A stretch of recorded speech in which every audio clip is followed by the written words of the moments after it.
스펙트럼이 넓다 뭐 이런 얘기를 하기도 하고 일반적으로도 스펙트럼이라는 단어를 쓰기도 해요. 그런데 우리가 지금 쓰고자 하는 것은 사실 어떤 개념이냐 하면 이런 개념이에요. 신호가 있어요.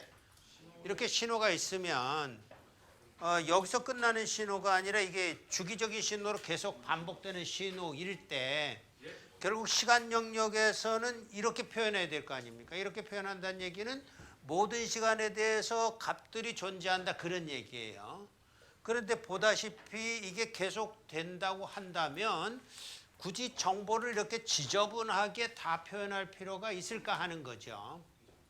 그럼 이제 역으로 생각해서 간단하게 표현할 수 있는 방법이 뭘까? 그러면 결국은 우리가 익스포넨셜을 사용할 건데 컴플렉스 익스포넨셜을 사용할 건데 컴플렉스 익스포넨셜로 쉽게 말하면 우리가 숫자를 다룰 때 10의 자리가 얼마고 100의 자리가 얼마고 하는 것처럼 10의 자리만 있다 그러면 10의 자리에 스펙트럼만 있다 이렇게 말하려고 하는 거예요. 그래서 이거 같은 경우는 주파수가 하나짜리니까 하나만 있는 그런 신호다라고 표현하고 싶은 것이고 가령 예를 들어서 이것처럼 두 개의 신호가 있다 그러면 이건 왜 내려가다가 말았을까? 이게 저거 켰나 보구나. PPT가 아니라 PDF. 그러면 이게 이렇게 반분이 안 내려가는데 PPT를 하라고. PPT 없어? PPT가 나.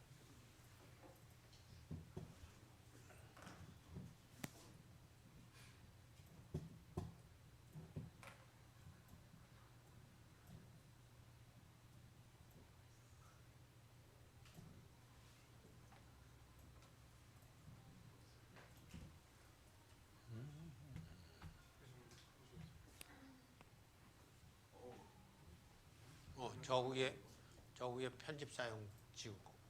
그렇지. 오케이, this. 자, 아까는 신호가 이거 하나 있을 수도 있고 이번에는 이 신호하고 같이 섞여 있을 수도 있단 말이에요. 그리고 일반적으로 우리 신호라는 것은 여러 개의 주파수 성분이 거기 섞여 있다고요. 음성 신호도 마찬가지예요. 음성 신호도 거기에 여러 주파수 성분이 섞여 있기 때문에 주파수 이거에 대한 정보, 저거에 대한 정보, 그거에 대한 정보만 알면 되는데 그런 것을 나타낼 때 이제 시간 영역에서 한번 봅시다. 시간 영역에서 어떤 걸 표현하려면 어떻게 표현해야 되냐면 진폭이 얼마고 A, 진폭이 얼마고 하나짜리를 봅시다. 하나짜리가 있다면 진폭 A1이 얼마고 주파수가 얼마고 위상이 얼마고 세 개의 정보를 가지고 표현해야 될 뿐만 아니라 모든 시간에 대해서 표현한 꼴이라고요. 그러나 이제 주파수 영역으로 갈 때 사실 이것만 필요하단 말이에요. 오메가 1만 있다라는 것만 필요하고 그래서 가령 예를 들어서 이렇게 두 개의 신호가 섞여 있다 그러면 오메가 1도 있고 오메가 2도 있는데 오메가 1에 대한 정보는 얼마 많았고 오메가 2의 정보는 얼마 많았다라는 것으로 우리는 이제 표현을 해보고 싶은 거라고요. 그럴 때 우선 기본적으로 생각할 거는 그러면 우리가 시간 영역에서는 이렇게 표현했을 때 A1, A2라는 것은 실제적으로 우리는 플러스의 값만을 실수값만을 저기다 표현해요. 그러니까 예를 들어서 220V 그러면 220이라는 실수값이 거기 있단 말이에요. 그런데 그것을 주파수 영역에서 표현하게 될 때는 우리는 좀 더 이제 넓게 생각해야 된다고요. 그렇다면 이번에는 실수가 아니라 그리고 플러스 값이 아닐 수도 있겠다라는 것으로 가서 실제적으로 그것을 표현할 수 있는 방법은 복소수로 표현할 수가 있어서 실수도 아니고 복소수로 표현할 수가 있어서 복소수라는 건 사실 뭡니까? 정보가 몇 개짜리? 2개짜리죠. 그래서 2개짜리인데 우리는 그것을 진폭과 위상으로 나타나는 복소수 형태를 가지고 있기 때문에 결과적으로는 이 주파수에 대해서 진폭이 얼마고 이 주파수에 대해서 위상이 얼마고 그 정보만 있으면 된다고. 그러니까 이런 얘기예요. 오메가 1에 대해서 요게 얼마고 요게 얼마고 오메가 2에 대해서 이게 얼마고 이게 얼마고. 근데 실제적으로는 사실은 우리가 이제부터 뭐라 그럴까 좀 더 세밀하게 접근을 해야 되는데 코사인은 익스포넨셜로 표현하면 주파수 성분이 몇 개짜리예요? 2개짜리죠. 그러니까 여기에 2개, 여기에 2개란 말이에요. 그래서 이걸 투-사이디드 스펙트럼이라고 하는데 투-사이디드 스펙트럼으로 표현하게 되면 4개의 스펙트럼을 가지고 표현해야 될 텐데 다시 한번 우리가 정리합시다. 4개의 스펙트럼. A, B, C, D가 있다 그러면 A에 대해서 진폭이 얼마고 위상이 얼마고 B에 대해서 진폭이 얼마고 위상이 얼마고 C에 대해서 진폭이 얼마고 위상이 얼마고 D에 대해서 진폭이 얼마고 위상이 얼마고 이렇게 갈 거란 말이에요. 그것을 우리는 스펙트럼이라고 한다 그런 얘기예요. 그러면 그것이 이제 모든 신호에 대해서 적용하게 되는데 그중에 가장 대표적인 것이 우리가 어릴 때부터 알아왔던 스펙트럼의 그 대표 순수가 누구냐 그러면 햇빛이라고요. 햇빛의 스펙트럼은요.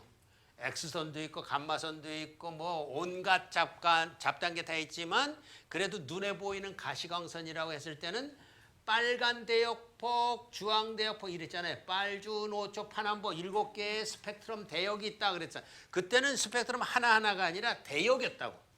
빨간 대역, 노랑 대역 뭐 이랬단 말이에요. 그게 바로 스펙트럼이라는 개념이라고요. 자, 해서 어쨌든 여기까지 오는 데는 이상이 없었을 거예요. 어려움도 없었을 거예요.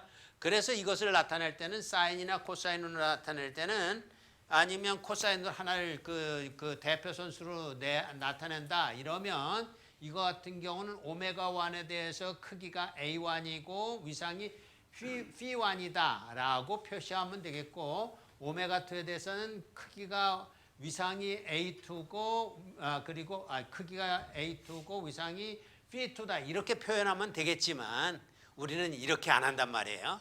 투사이디드로 간다고요. 그래서 투사이디드로 가는 것은 오일러 공식을 이용한단 말이에요. 오일러 공식에 의하면 이렇게 되는 것이니까 코사인 세타는 2개의 주파수로 나눠질 테고 사인도 역시 2개의 주파수로 나눠지기 때문에 보세요.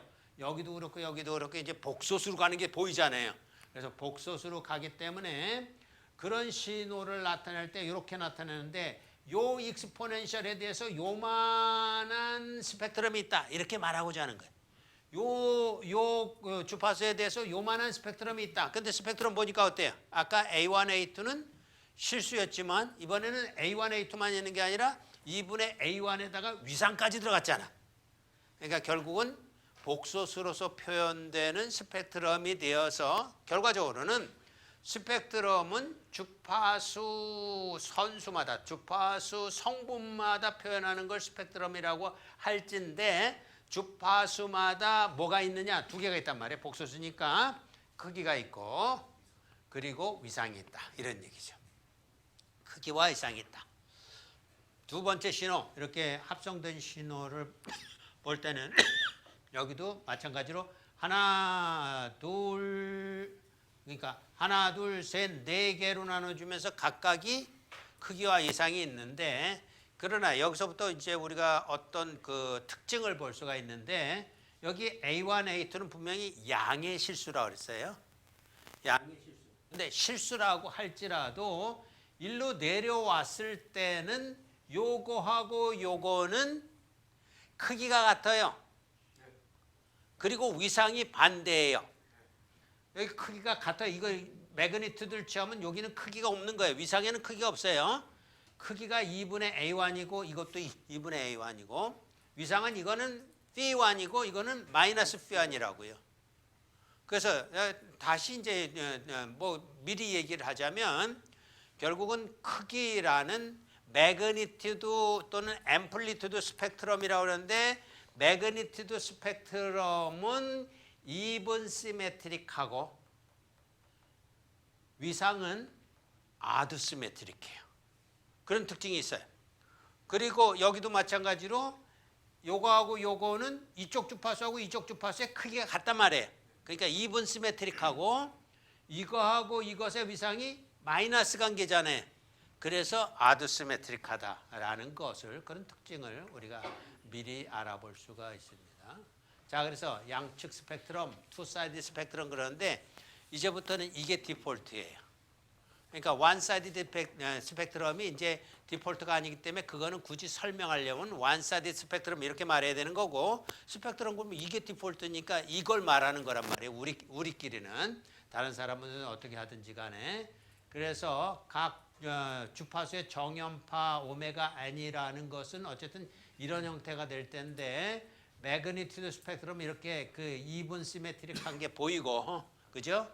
그리고 페이스는 아두인 것이 또 보여요. 그죠? 이렇게 되어 있는 4개의 스펙트럼으로 나타나는 것을 볼 수 있겠다.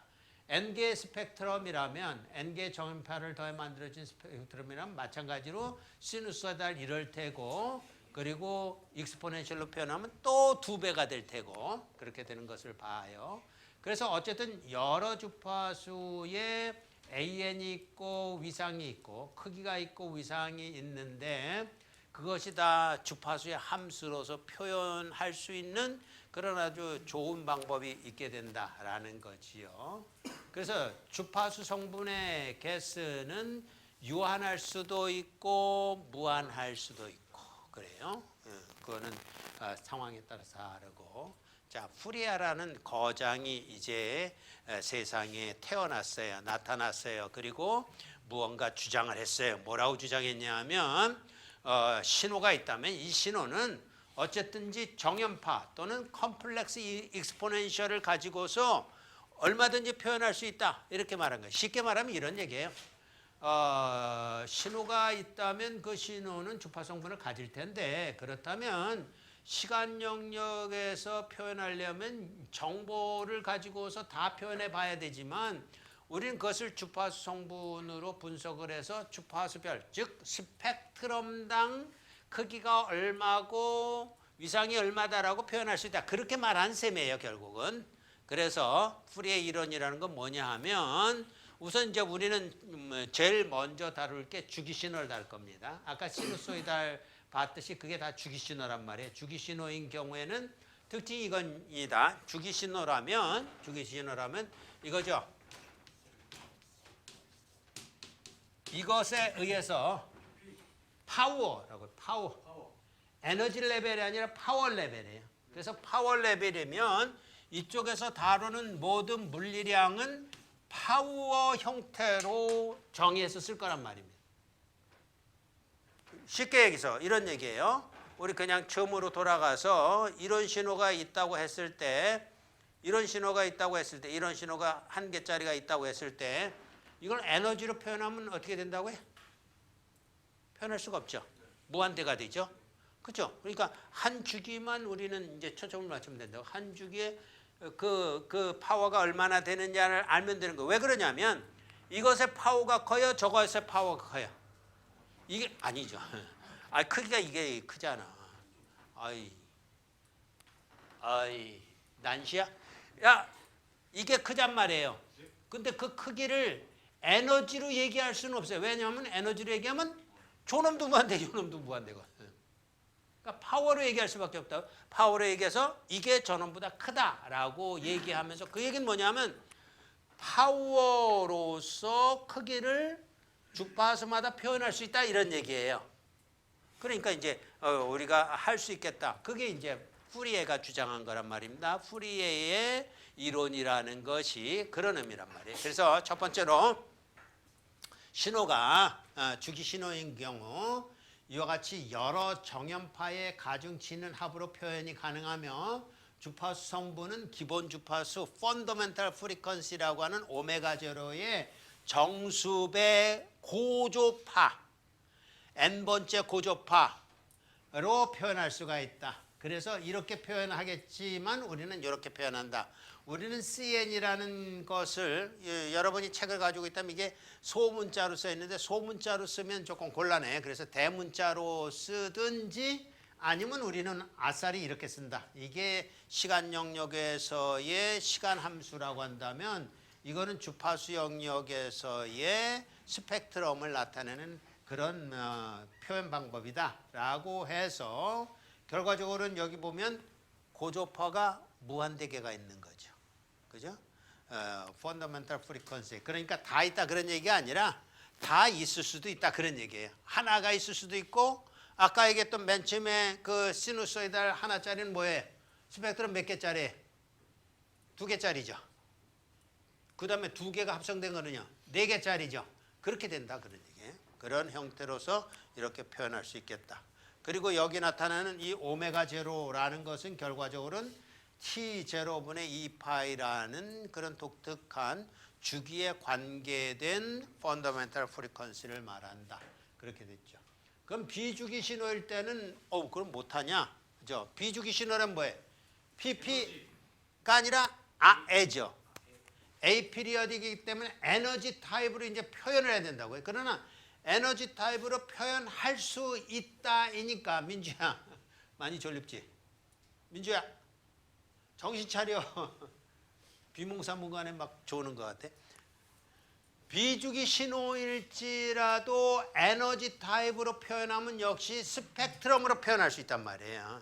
그런데 그때는 스펙트럼이 아까는 고조파라는 개념이었어요. 펀더멘탈 프리퀀시의 몇 번째 고조파 이랬다고 해요. 하모닉스라고 말하는 거예요. 영어로 말하면 하모닉스라고 말하는데 이번엔 그게 아니라 중구난방이에요. 어떤 주파수든지 다 있어요. 실제적으로는 가시광선도 이거 연속적인 스펙트럼입니다. 그냥 한 대역을 이렇게 빨강 대역, 주황 대역 이렇게 말하는 것뿐이지 연속적인 스펙트럼이 있듯이 비주기 신호는 PP가 아니라 이번에는 RA이기 때문에 에너지 타입으로 표현하게 되는 것이고, 그래서 에너지 타입으로 표현한다는 얘기는 이 X 오브 F든지 X 오브 오메가가 에너지 타입으로 이제 구해질 텐데 그것을 이용해서 어쨌든지 이렇게 표현되는 것으로서 아까는 이게 썸이었죠.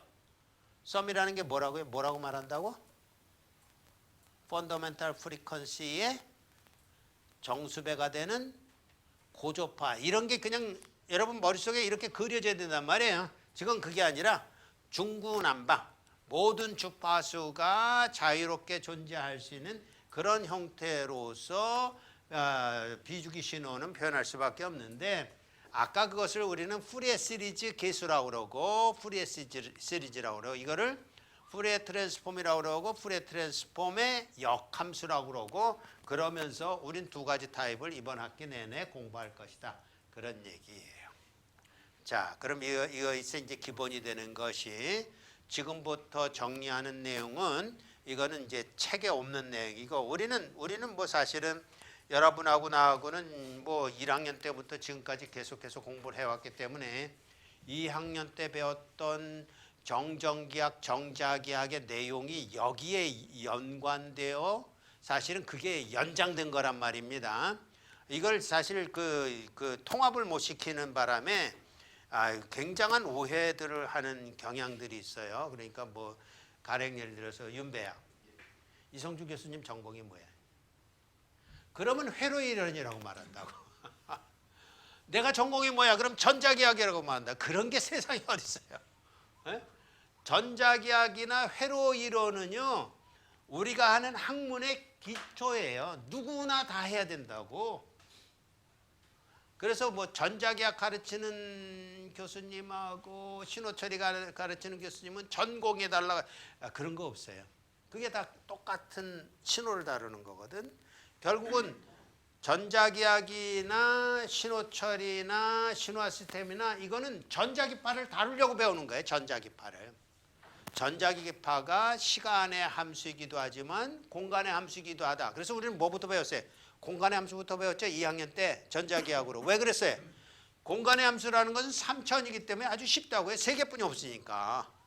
근데 시간의 함수를 이제 배우는 거거든요. 시간의 함수는 몇 개라고? 아까 얘기했듯이 고조파 그래도 무수히 많다 이거였고 또 비주기 함수인 경우에는 중구난방 모든 주파수가 다 있다 이랬단 말이에요. 무수히 많은 거라고요.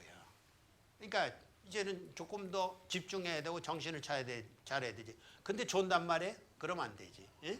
그러니까 그렇게 해야 되니까 이제 우리가 배웠던 것을 토대로 해서 이렇게 정리를 해봅시다. 결국 이제 키포인트는 뭐냐면 핵심은 뭐냐면 이너 프로덕트를 정확히 이해하고 있느냐, 내적이라는 개념을 정확히 이해하고 있느냐 그런 얘기예요. 자, 그래서 2학년 때 배웠던 스페이스 벡터라는 건 뭐냐면 공간 벡터라는 것은 이런 의미였어요. 어떤 신호가 있다면 이게 전자기파입니다. 전자기파라는 신호가 있다면 이걸 공간의 함수로서 표현할 때는 X방향 성분도 필요하고 Y방향 성분도 필요하고 G방향 성분도 필요하다 그래. 세 개의 성분이 필요하다. 그럼 성분 세 개를 어떻게 구할래? 그런다면 그 전체의 신호와 AX라는 단위 벡터를 내적하면 구해지는 거 그랬잖아요. 그게 여기 똑같이 적용되는 거라니까. 그래서 여기 봅시다. 이거 이해했다 그러면 이제는 우리는 이걸 타임 벡터라고 이야기할 거예요. 그러니까 사실 이렇게 이제 그 교재를 교과서를 집필한 사람은 내가 못 봤어요. 그러나 사실은 어쨌든지 이걸 통합해서 이렇게 여러분들은 배워야 되고 나는 가르쳐야 되는 의무가 있는 거라고요. 그래서 이걸 배웠다면 이것도 똑같이 이때는 3차원 3D이지만 이때는 N차원이란 말이에요. ND 타임 벡터라고 했을 때 그럼 요게 X 오브 K가 여기 A 오브 서브 X 서브 Y 서브 Z처럼 세 개뿐이 없었지만 이때는 여기 이게 첨자에 똑같은 거라고요. 첨자에 준하는 K가 몇 개냐 그러면 N개래니까. 근데 N개가 N개지. 세 개일 수도 있지만 100개일 수도 있고 수조 개일 수도 있고 이렇단 말이에요. 그렇게 된 것들로서 ND 벡터라고 한다면 그럼 이거하고 다르냐? 같단 말이에요. 이거 성분 어떻게 구한다고요? 전체 신호에다가 단위 벡터를 내적해서 구하는 거죠. 여기도 똑같으니까 전체 신호에다가 이게 단위 벡터예요. 이 단위 벡터를 일반적으로 유닛 벡터, 이건 공간에서 그렇게 쓰지만 실제적으로는 이걸 베이시스라고 말을 해요. 베이시스는 이게 그 집합명사이기 때문에 베이시스라고 말을 하는데 이 집합명사이기 때문에 베이시스가 뭐냐 그러면 이게 베이시스예요. 이거 세 개가 베이시스예요. 이게 베이시스라고. 그럼 우리가 지금 배우고자 하는 B타입, 이건 이제 공간 벡터 타입이랑 시간 벡터 타입에서 베이시스는 뭐냐 그러면 그때는 이거 다르니까요. 2에 뭐라고 썼어요? 2에 J에 K에 오메가 제로에 N일 때 이 K가 여기는 세 개, 1, 2, 3 세 개뿐이 없지만 여기 몇 개라고 해? N개라고 N개. 예? 그런 차이뿐이 없으니까 사실은 이걸 여러분들이 통합해서 정리를 하면요. 너무나 수월 뭐 이런 거란 말이에요. 아무것도 없다고요. 새로운 내용도 아니고.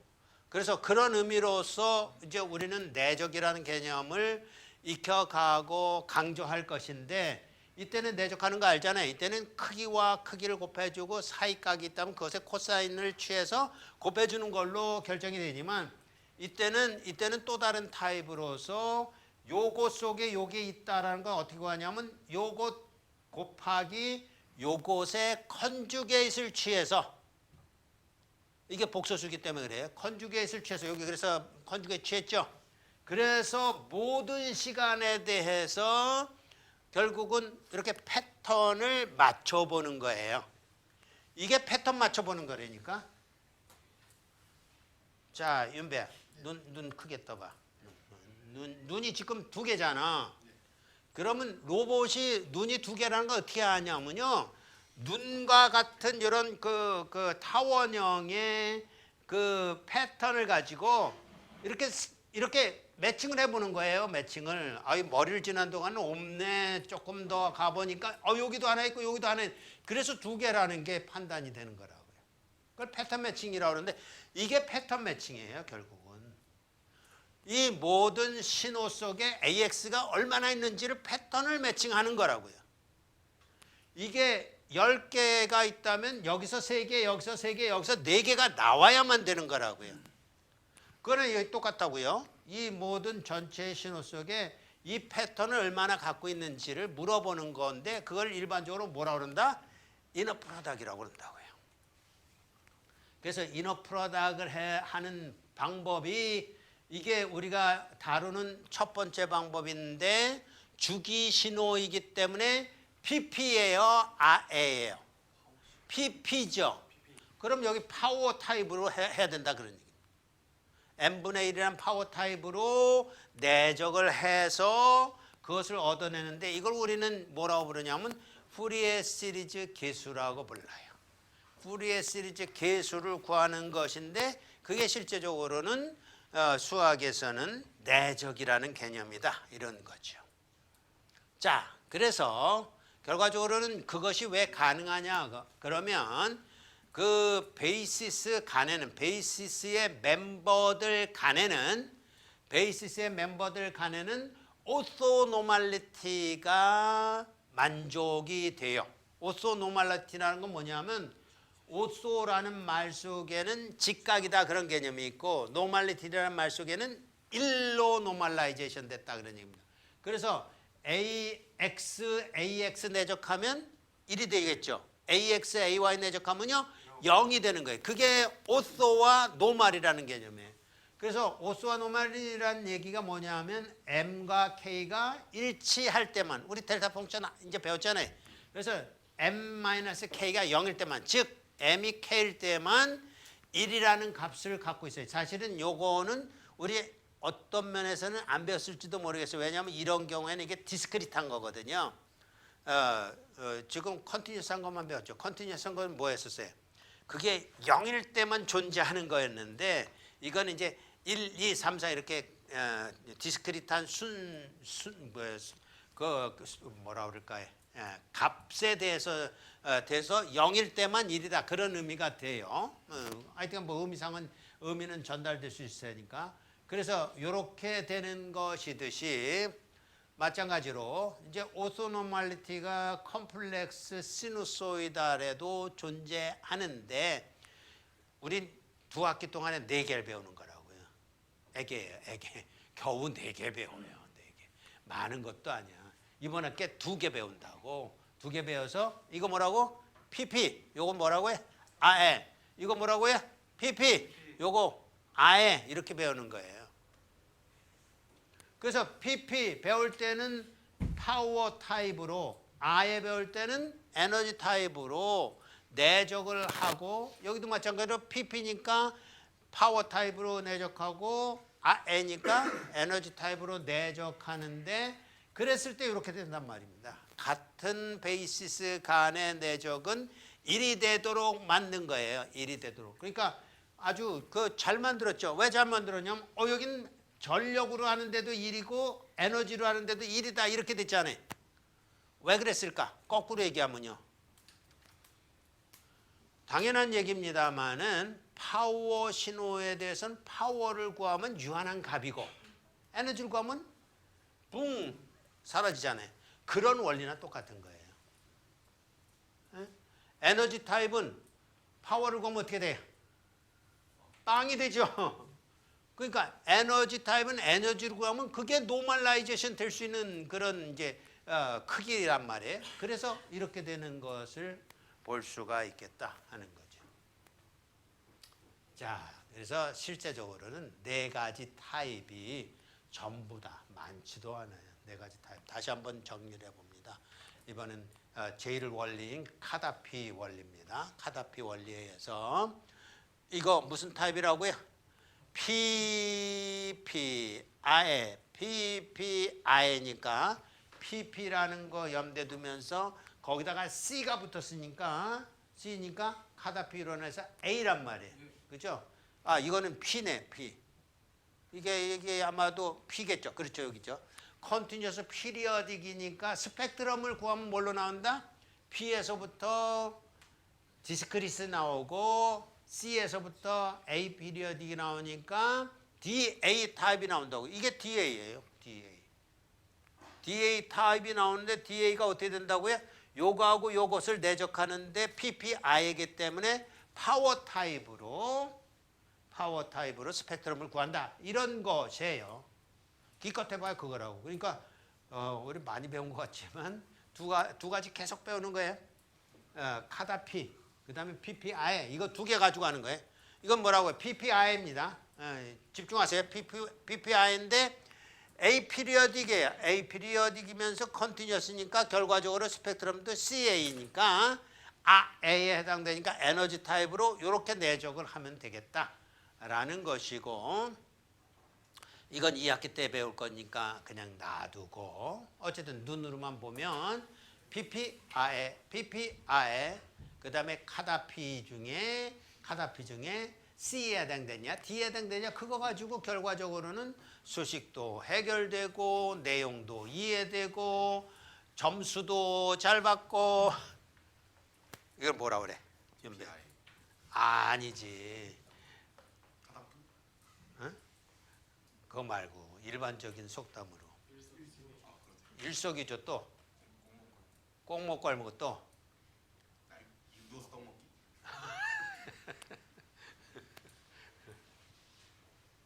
하여튼 근데 이제 한 가지가 더 있기는 해요. 한 가지가 더 있는 뭐냐면 세 번째 타입이 뭐였었어요? 세 번째 타입이 PP 타입에다가 디스크리스다고요. 그래서 DP예요. DP. 그러면 DP라는 스펙트럼으로 표현될 텐데 이거 어때요? 기분 좋죠? 왜 기분 좋아요? 사실은 앞에 있었던 것들 중에 이거 그렇고 이거 컴퓨터랑 못해요. 아날로그 컴퓨터 집에 있어? 없잖아. 너는? 없잖아. 아날로그 컴퓨터가 없는데 이거 어떻게 컴퓨터로 해? 그잖아. 이거 아날로그잖아. 이거 아날로그고 이거 아날로그고 그죠? 그러니까 실제적으로 컴퓨터로 할 수 있는 거는 이 중에서 딱 하나뿐이 없어요. 이거 세 번째 타입. 그런데 세 번째 타입인데 세 번째 타입을 이제 어떻게 할 것이냐 하면 이렇게 갈 거라고. 먼저 이 그림부터 봅시다. 이거라고요. 그러니까 첫 번째 타입 이렇게 되어있는 CA 타입이 있다면 그 스펙트럼이 이렇게 나올 겁니다. 이게 첫 번째 타입이나 사실은 두 번째로 우리가 배우는 거. 두 번째 타입이 있다면, 근데 요게 첫 번째 타입이잖아요. 요렇게 분석하면 요렇게 나온다고요. 그러면 여기도 아날로그 두 개에다가 여기 아날로그니까 이거 컴퓨터로 못해요. 그죠? 그런데 요거를 요렇게 피리어딕하게 하면 요렇게 분석되니까 이것도 아날로그니까 안 될 테고, 그런데 요거를 피리어딕한 걸로 표현하게 되면 요게 요렇게 돼요. DP가 DP로 분석된다고. 요것만 컴퓨터로 할 수가 있는 거예요. 그러니까 우리가 배우는 이 신호철이라는 기법은 우리가 사용하는 모든 통신 시스템, 통신기기 어디든지 다 들어가 있는 알고리즘이라고요. 그럼 어떻게 돼야 되는 거예요? 저쪽으로 가야 되겠죠. 세 번째 타입으로 가야 되겠죠. 그래서 세 번째 타입으로 가는 것을 설명하는 게 뭐냐면 이 타입이면 좋겠는데 그거는 얘 혼자만이잖아. 나머지 것들은 배제한 거잖아. 그래서 결과적으로는 어떤 방법을 택했냐면 요거하고 비스무리하게 그러니까 요거를 사용하는 대신 요걸 사용해요. 그럼 요거 타입은 우리가 PPRA에 의해서 파워 형태로 분석하는 거라고 그랬잖아요. 근데 여긴 그게 없어졌잖아요. 파워 타입도 아니고 아무것도 아니잖아요. 그러면 이게 뭐냐면 파워 타입도 와, 에너지 타입도 와, 다 지금 포용하는 거예요, 이놈이. 그래서 우리는 새로운 방법을 하는데 그걸 우리는 뭐라 그러냐면 DFT라고 그래요. 그러니까 이거 중에 이거하고 헷갈리면 안 돼요. 여기 보면 DTFT가 있어요. Discrete Time Fourier Transform인데 이거 아니에요. DFT라는 것은 어떤 것이냐면 DFT라는 것은 네 가지 타입을 다 흡수하는 겁니다. 네 가지 타입. 요놈도와 1번 타입, 2번 타입, 3번 타입. 이게 제일 가까운 모습이긴 하지만 3번 타입도 4번 타입도 다 흡수해서 DFT라고 정의를 새롭게 하는 것이고, 여기까지 우리 안 갈 겁니다. 여기까지 2학기 때도 못 가요. 못 가는데 이게 사실은 말하자면 거기가 목표점이에요. 거기까지 가려고 하는 거예요. 그러니까 우리는 기초만 이제 다지자고요.